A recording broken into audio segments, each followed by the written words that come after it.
Buenos dias, Scarpacha, with the weekly paleo report for September 19th of 2018. And what a week this is. Hallelujah. Righto. We are coming up to the equinox.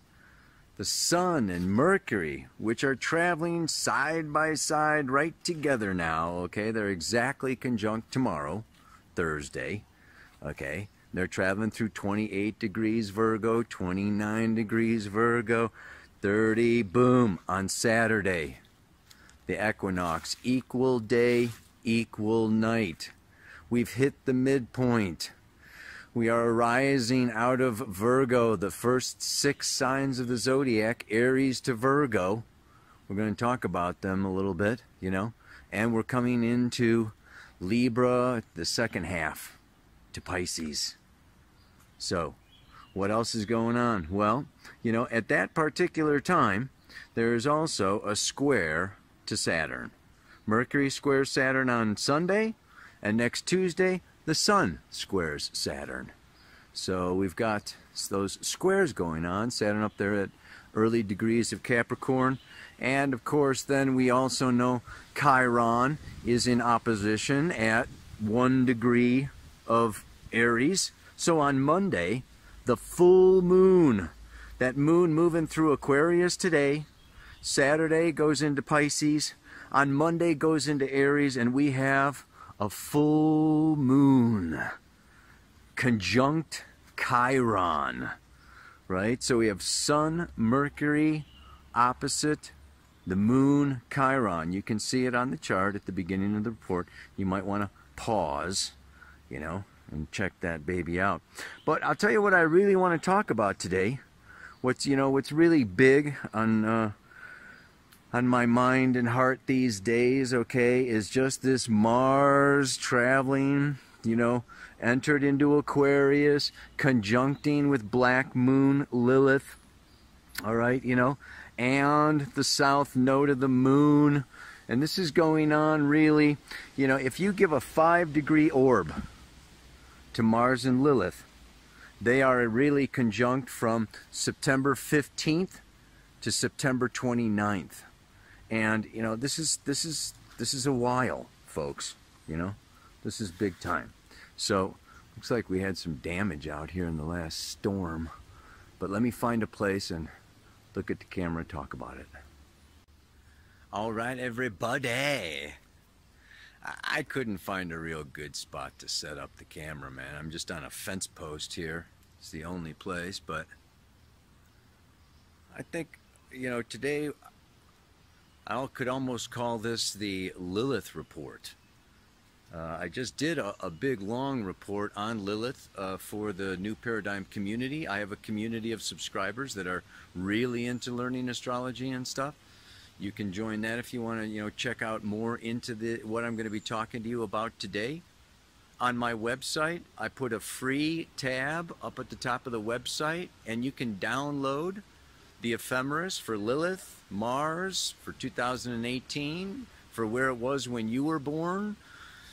If you were born after 1945. I only went back to 45, sorry, man. But yeah, because what's going on now, this is a very interesting time. Mars goes around, you know, every 2 years.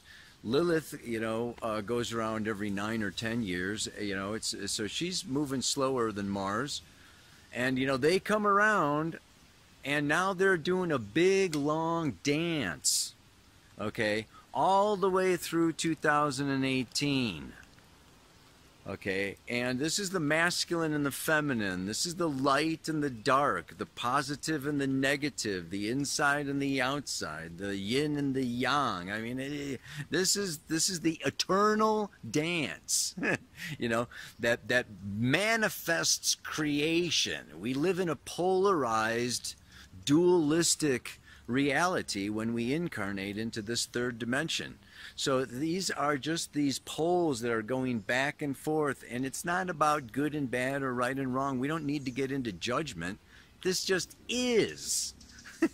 You know, life doesn't have all these judgments. You know, we create them according to our fears and our needs for security. Anyway, 11 times, okay? This is, you know, Lilith is wild, okay? She is a center point of gravity along with Gaia that holds the moon in her orbit. Very powerful point in, you know, in space. And the true Lilith can span, like in January, just let me, I'm going to read a little bit here because it's too much to remember, okay? But in January 1st, she was at 10 degrees Capricorn going retrograde. By the 10th, she went all the way back into 23 Sag. And by the 25th, okay, she came up all the way through Capricorn, all the way into Aquarius. Okay, you know, so she spanned, you know, 40 degrees in 15 days. So she, you know, she's like this, you know, this is holding the moon in her orbit. It's like, whoa, the moon wants to go too fast. She slows her down. The moon wants to go out. She pulls her back in. You know, the moon dips down south. She pulls her back up. So she's this counterbalancing point. Yeah, you know, for the whole lunar orbit. And so she's just going back and forth and back and forth. And she's, you know, rapidly moving, okay, you know, from Sagittarius, Capricorn, into Aquarius. She actually does go into Pisces. When was it? You know, on October 3rd. She reaches all the way into 4 degrees Pisces before she retrogrades back into Aquarius again. So she's been doing this dance with the south node of the moon, doing this dance with Mars. 11 conjunctions, okay? Yeah, and I'll read them off to you. April 11th, 13 Capricorn, she's retrograde. Okay, April 27th, 19 Capricorn, she's direct, conjunct Pluto. Look back to April, late April, big time. Okay, Lilith, Mars, Pluto all came together. Listen to the Pele report for back then, whatever, you know. May 4th, 24 Capricorn. Okay, what then she, you know, July 6th, 8 Aquarius. On the south node, Mars stationing retrograde, big time. Okay, July 6th, then we come into these eclipses happening right around that time. Then July 29th, boom, okay, you know, at 2 degrees Aquarius it was exact. But you may remember the lunar eclipse on the 27th of July. Very intense period. Okay, because this is the dance of light and dark coming together. This is like the sperm hitting the egg. Yeah, it's like, whoa! There's these times of chaos. Yeah, like a bomb being dropped like Hiroshima, where it's just kaboom.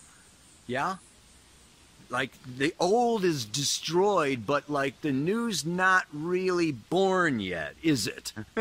You know. So we're kind of like, whoa, we've been in this period. 2018 has been super freaking intense, right? You know, comes back again at 29, then Mars retrogrades into Capricorn.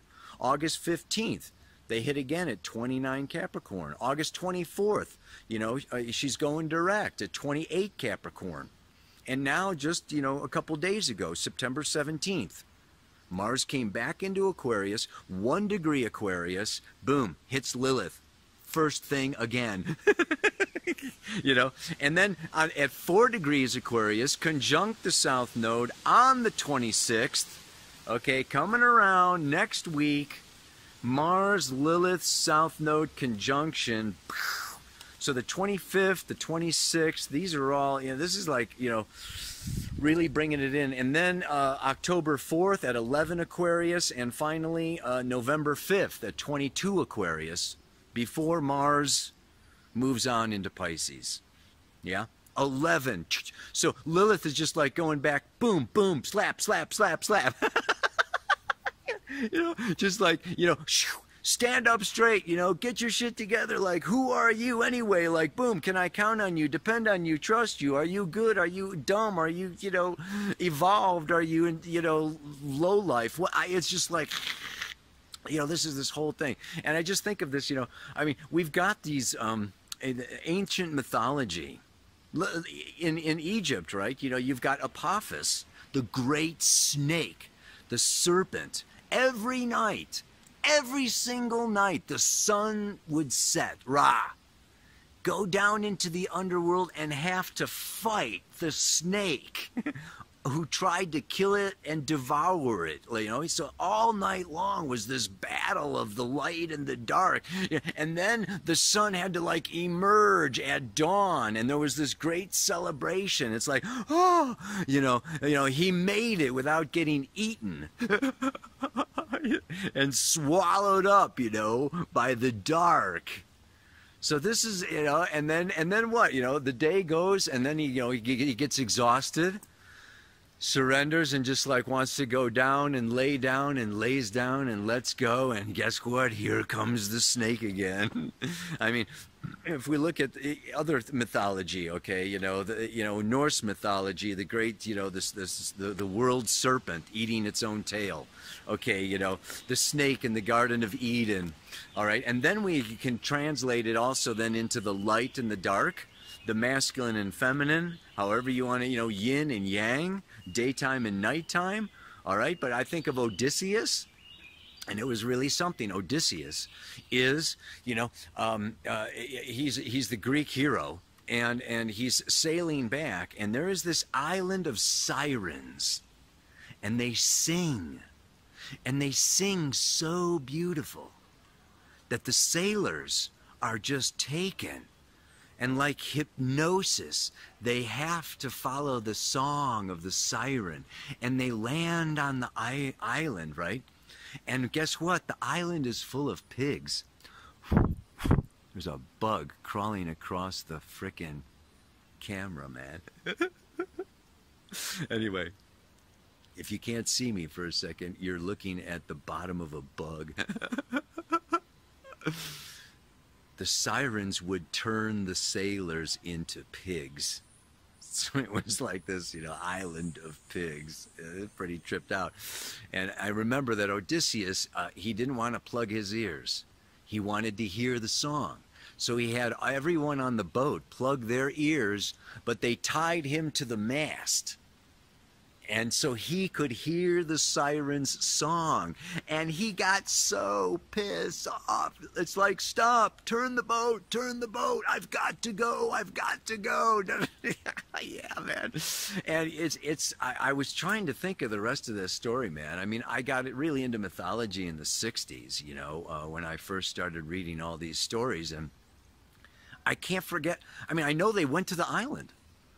And they started turning his crew into pigs, but I forget how he got off the island. I'm gonna have to go home and look that up, But so this is this whole thing that I want to be talking about today, because it has to do with I said this year is the alchemy of transformation through death and resurrection. We even look at the Bible. Though I walk through the valley of darkness, no evil do I fear. Yeah, it's like, and even in Genesis or the beginning, we could say that the dark existed before the light, that the light emerged out of the dark, or what, the light shone upon, the dark, of the sea or whatever, So this whole thing goes way back, way back. What I want to look at, and what I'm going to throw on here is that this has to do with death and resurrection. This has to do with the light of spirit consciousness, which is unity consciousness, Uranus and Neptune, the shamanic celestial world. Okay, yeah, that sun descends down into the dark, into separation, okay, into the material, physical ego, the world of the senses, where we are individuals alone. And we could say this is one type of freedom. Okay, but it is about the senses, it's about pleasure, it's about this physical world, and the dark, gets absorbed in, the light gets absorbed into the dark, and they sleep together, and they meld, and they merge, yes, and they create new, like new birth comes out of it. Here comes that bug again, man. And then there comes the time where the sun needs to rise, where the light rises, where the Christ, rose from the dead, where so there's this coming together, fertilization, and then separation. to come back together again. This is like the eternal dance. And I just feel like this time right now is that, you know, through this eclipse season and through this, there was this, you know, we came to, you know, there was this inner, and it's like the world of the senses and sexuality and pleasure and, you know, all that we can get. And, you know, let's do music and drink and dance and make love and, you know, just like get into this world of the senses, go into the dark, right? And now Mars went direct. Mars is going, you know, we're into Aquarius. It's the third pass of Mars on the south node of the moon, okay, coming around late this week, early next week, right?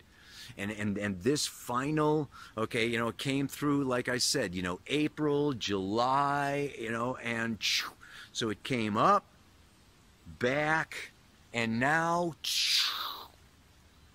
time to begin. It's like a new beginning. It's like a re-emergence. It's like, oh man, whoa, whoa, whoa. But there's still the tentacles. There's still the dark wanting us. Don't go. Stay a little longer. Oh, won't you stay? Who is that one by, man? It's very old. Just a little bit longer. Anyway, so you see what I'm saying? We're at this time now where it's like can I really master this world? Can I master myself? Can I not get caught or stuck or codependent or addicted or just like swallowed up, okay, by the senses and the pleasure and the dark, and maybe it's selfishness and greed. So this can be a time of money issues, money problems. Venus and Jupiter both in Scorpio, okay, for this next couple of months it's going to be just like whoa. Yeah, September and October, Jupiter's closing out its year of Scorpio, and Venus is doing her whole underworld thing. This is shared money, shared finances, shared sexual fluids, values, what is valuable, what is important, who am I really, what are my priorities? And do I get lost in the surface or the temporal, the temporary, what's just like here now? Or do I go for the eternal? Yeah, there's something more eternal, and then there's the temporary. So we're on this wheel, we're on this cycle of time, and it's just really something with this equinox, again, emerging out of Aries through Virgo. Okay, in the natural horoscope, it's also the first 6 houses.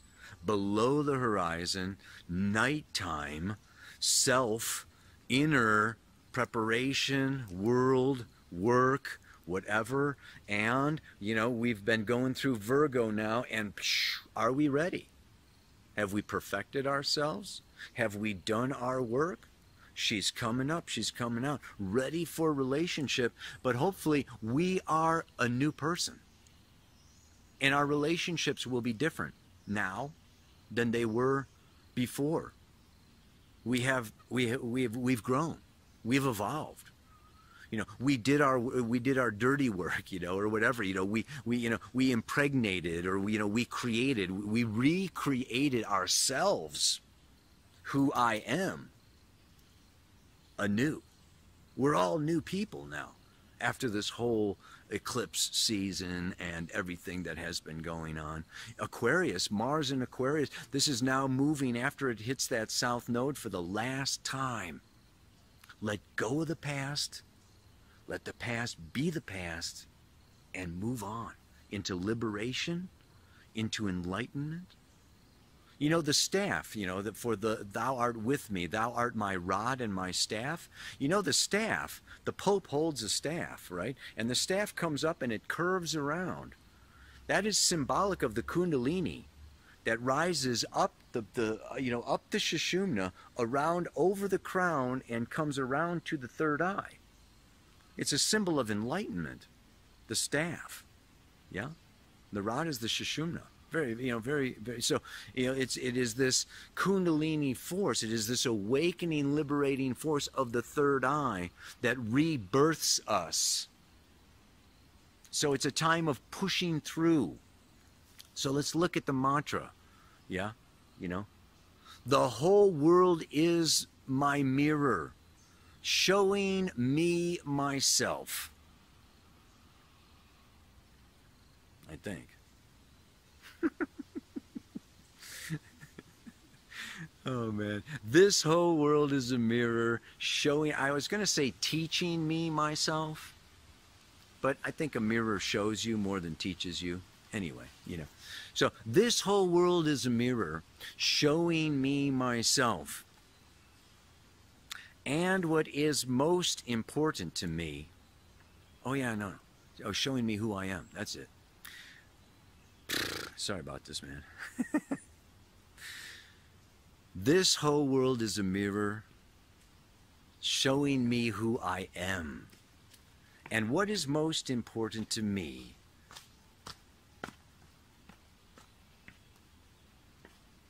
I will have in the end. What is most important to us? It's like, is it, love, money, fame, fortune, power, influence, whatever, spirit, enlightenment, whatever is most important to us, we will have in the end, and the world will show it to us. If we want freedom, and I, me, my, we can be alone and free, no duties, no commitments, no responsibilities. We can have that in the end. So the thing is, you get what is most important to you. You get it in the end. The question is it what you thought? Does it make you happy? Is it really fulfillment, or was it an illusion, a self-deception? So that's where we want to become conscious, of our values, of what is most important to us, and and just see that life is showing us. Maybe we are unconsciously, subconsciously driven, and we're in the dark. We're in the dark. We don't really know what we want, or what it's all about, or what our purpose is, and we're kind of fumbling around. Well, guess what? The world is going to show you. You're going to get sick. You're going to get slapped. You're going to get, rejected. You're going to get, the world shows us, okay, what we're chasing. The world is going to say, okay, here, try that, whatever. Anyway, enough blah, blah, blah. One more time, see if I can get it straight. The whole world is a mirror showing me who I am. And what is most important to me, I will have in the end. Namaste. Aloha. So much love.